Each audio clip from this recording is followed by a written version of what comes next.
Gagawa tayo ng banana cake. Ito po ang kanyang mga ingredients.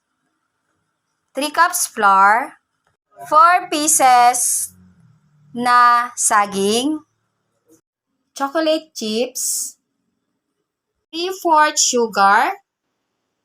Halo ko na po dyan ang baking powder and baking soda. Tig 1 teaspoon po sila. Atin na po itong durugin na saging. Hanggang sa madurog silang lahat. Kapag durog na po siya, ihalo na natin ang lahat ng mga ingredients. Pag ganito na po ang kanyang texture, ihalo na po natin ang lahat ng ingredients. Unahin muna natin ang mga liquid ingredients. Itlog, butter,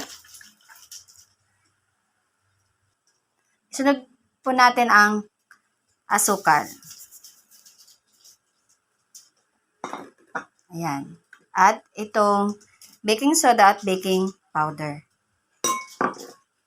Isunod na natin ang all-purpose flour.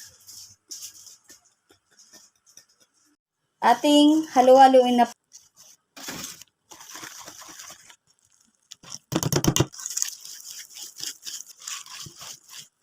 Pag ganito na po ang texture, ilagay na po natin ang chocolate chips. At ihalo na natin.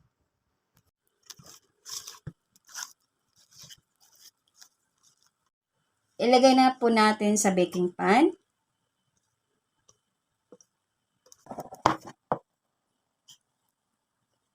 Ayan, luto na. Pwede na ito ipagbenta.